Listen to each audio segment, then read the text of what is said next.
Pacific ওশানের পরিমাপ আমাদের কল্পনারও বাইরে। যদি চিলিতে প্যাসিফিক ওশানের সমুদ্রতট থেকে পৃথিবীর এপার ওপারে কোনো গর্ত খোলা হয়, তাহলেও ওই গর্ত পৃথিবীর অন্য সাইডে প্যাসিফিক ওশান দিয়েই বার হবে। পৃথিবীতে টোটাল 5টি ওশান রয়েছে। এই 5টি ওশানসের মধ্যে সবথেকে বড় ওশান হলো প্যাসিফিক ওশান, আর এটা টোটাল 165 মিলিয়ন স্কোয়ার কিলোমিটার এরিয়াকে কভার করে আছে। আপনি এটা জেনে অবাক হবেন যে আমাদের পৃথিবীর টোটাল ল্যান্ড অর্থাৎ সমস্ত জমি 148 মিলিয়ন স্কোয়ার কিলোমিটার জায়গা জুড়ে রয়েছে। এটার অর্থ হলো বাকি 4টি ওশানকে যদি আমরা ছেড়েও দিই আর শুধুমাত্র প্যাসিফিক ওশানের কথা বলি, তাহলে এটাই আমাদের পুরো পৃথিবীর সমস্ত পাহাড় পর্বত, মরুভূমি, বন জঙ্গল এবং আইল্যান্ডসের থেকেও অনেক বড়। এই পুরো ওশানে খুব অল্প কিছু আইল্যান্ডই রয়েছে, আর সেগুলো এতটাই ছোট যে এত বিশাল সমুদ্রের মাঝে ওগুলো এক একটি পুটকির মতো দেখতে লাগে। আর এই আইল্যান্ডগুলোর মধ্যে বেশিরভাগ আইল্যান্ডে কোনো মানুষ আজ পর্যন্ত পা রাখেনি।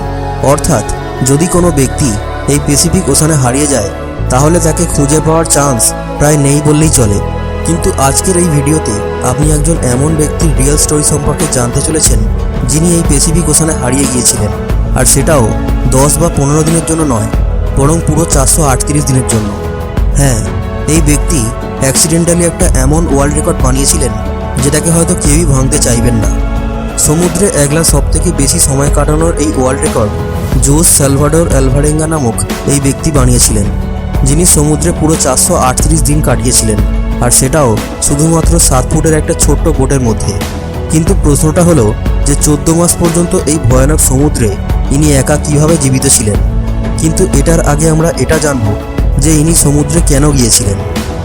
তাই প্লিজ ভিডিওটিকে শেষ পর্যন্ত দেখুন, এবং আপনি যদি এখনও চ্যানেলটিকে সাবস্ক্রাইব না করে থাকেন, তাহলে প্লিজ সাবস্ক্রাইব করে বেল আইকনটি প্রেস করুন, যাতে নতুন ভিডিওর নোটিফিকেশান আপলোড হওয়া মাত্রই আপনার কাছে পৌঁছে যায়। তো চলুন শুরু করা যাক।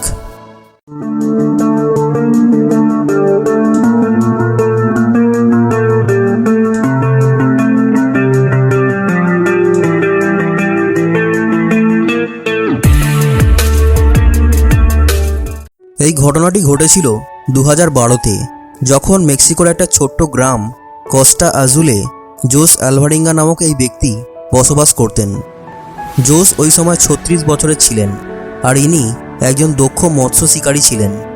17 নভেম্বর 2012 দিন জোস নিজের একজন বন্ধুকে নিয়ে ফিশিংয়ের জন্য নিজের ছোট্ট বোটটিতে করে রওনা হয়েছিলেন।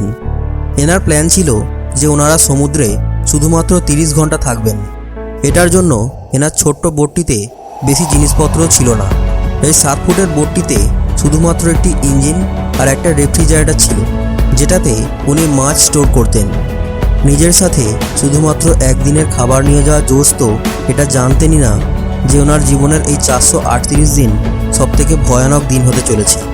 উনি মেক্সিকো থেকে 120 কিলোমিটার দূরে গিয়েছিলেন আর সমুদ্রের মধ্যে জাল বিছিয়ে দেন। কিন্তু ওই সময় একটা ভয়ানক সামুদ্রিক ঝড় আসে। নিজেদের প্রাণ বাঁচানোর জন্য ওনারা জালটিকে ওখানেই ফেলে রেখে নিজের গ্রামের দিকে পালাতে থাকেন। পুরো 6 ঘন্টা বোটকে ভীষণ স্পিডে ছুটিয়ে সকাল 7টার সময় ওনারা 100 কিলোমিটার পাড়ি দিয়ে নিজেদের গ্রামের কাছাকাছি এসে পড়েন। ওখান থেকে ওনাদের গ্রাম মাত্র 20 কিলোমিটার দূরে ছিল, আর ওনারা ওখান থেকে নিজেদের গ্রামটিকে দেখতেও পাচ্ছিলেন। ওনারা ওই সামুদ্রিক ঝড়ের হাত থেকে তো রেহাই পেয়েছিলেন, কিন্তু ওনারা এটা জানতেনই না যে বিপদ এখনও ওনাদের পিছু ছাড়েনি। সমুদ্র তট থেকে মাত্র 20 কিলোমিটারের দূরত্বের ব্যবধানে এসে ওনাদের বোটের ইঞ্জিন খারাপ হয়ে যায়। না তো ওনাদের নৌকায় কোনো দাঁড়ি ছিল যেটার মাধ্যমে ওনারা ম্যানুয়ালি পাড়ে ফিরতে পারতেন। ওনাদের কাছে একটা রেডিও ছিল যেটার মাধ্যমে ওনারা নিজেদের লোকেশান ওনাদের বসকে পাঠান, আর ওনারা বসের জবাবের অপেক্ষায় ছিলেন। কিন্তু তারপরে যা হয়েছিল সেটা সমস্ত মৎস্য শিকারীর দুঃস্বপ্ন হয়ে থাকে। হ্যাঁ, নিজেদের বসের জবাবের জন্য অপেক্ষা করতে করতে ওনাদের রেডিওর ব্যাটারিও ডাউন হয়ে যায়, আর এখন এই দুজন মৎস্য শিকারীর বাইরের দুনিয়ার সঙ্গে যোগাযোগ বিচ্ছিন্ন হয়ে যায়। জোস আলভারেঙ্গা আর ওনার বন্ধু এখন এটাই চিন্তা করছিলেন যে কিভাবে ওনারা পাড়ে ফিরবেন। আর হঠাৎই একটা এমন ঘটনা ঘটে যেটার ব্যাপারে ওনারা কল্পনাও করেননি। জোরালো হাওয়া এসে ওনাদের বোটটিকে আবার সমুদ্রের দিকে ধাক্কা দিতে থাকে, আর যে গ্রামটিকে ওনারা ওখান থেকে দেখতে পাচ্ছিলেন সেটাও আস্তে আস্তে ওনাদের কাছ থেকে দূরে সরে যেতে থাকে। ওনার বস একটা সার্চ পার্টিও বানিয়েছিলেন আর ওনাদেরকে প্যাসিফিক ওশানেও খুঁজেছিলেন, কিন্তু এখন অনেক দেরি হয়ে গিয়েছিল। কারণ যতই দিন বাড়তে থাকে জোস এবং ওনার বন্ধুর বাঁচার আশা ততই কমতে থাকে। এই ঘটনাটির পর 5 দিন কেটে গিয়েছিল আর জোরালো হাওয়া জোসের বোটটিকে 450 কিলোমিটার দূরে পাঠিয়ে দিয়েছিল। ওনারা সমুদ্রের এমন জায়গায় এসে পৌঁছেছিলেন যেখানে চারিদিকে শুধু জল আর জলই দেখা যাচ্ছিল। ওনারা জানতেন যে ওনাদের বোট এতটাই ছোট যে ওটাকে দূর থেকেও স্পট করা সম্ভব নয়। না তো ওনাদের কাছে কোনো ফ্লেয়ার গান ছিল আর না তো ওনারা আগুন জ্বেলে ধোঁয়ার মাধ্যমে সিগন্যাল দিতে পারতেন। অর্থাৎ জোস আলভারিঙ্গা এবং ওনার বন্ধু খুব ভালোভাবে বুঝতে পারছিলেন যে ওনাদের বাঁচবার চান্স 1%-এর থেকেও কম। যে খাবার ওনারা সঙ্গে করে এনেছিলেন সেটা প্রথমেই শেষ হয়ে গিয়েছিল। তাই পেট ভরার জন্য ওনারা সেই সব পাখিদেরকে ধরতে শুরু করেছিলেন যারা ওনাদের বোটে এসে বসত, অথবা বোটের আশপাশের কিছু মাছ ধরে কাঁচা খেতেন।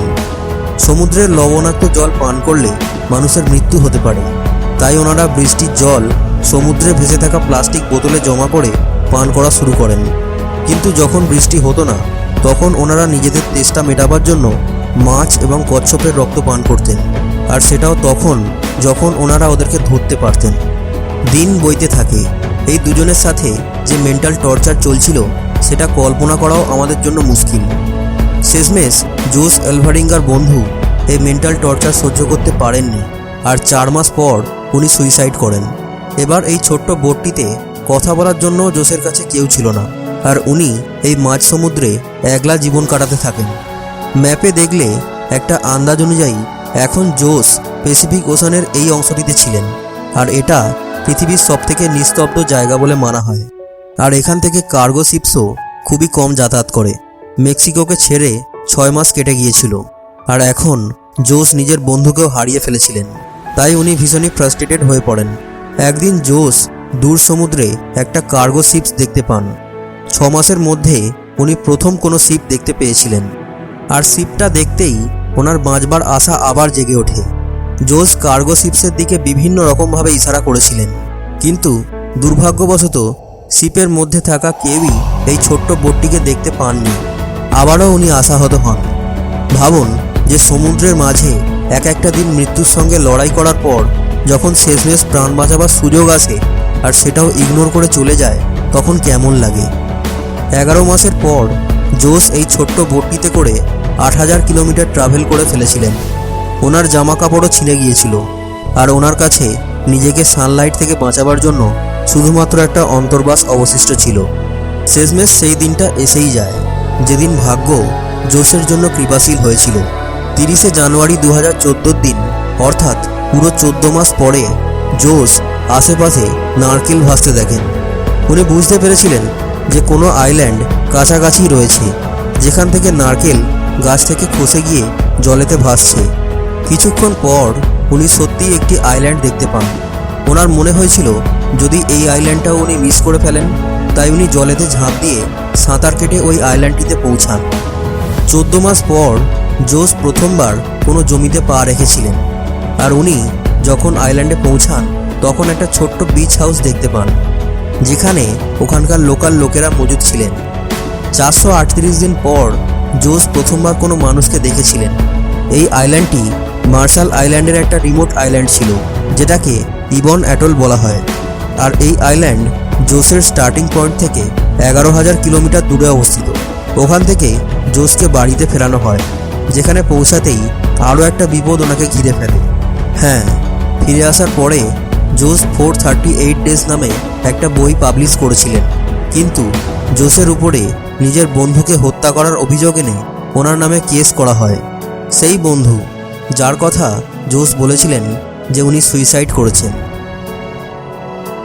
ভিডিওটি ভালো লাগলে ভিডিওটিকে লাইক এবং শেয়ার করবেন, এবং অবশ্যই কমেন্টে জানাবেন যে আপনার ভিডিওটি কেমন লেগেছে, এবং এই রকমই ইন্টারেস্টিং ভিডিও বারবার দেখার জন্য প্লিজ চ্যানেলটিকে সাবস্ক্রাইব করে বেল আইকনটি প্রেস করবেন।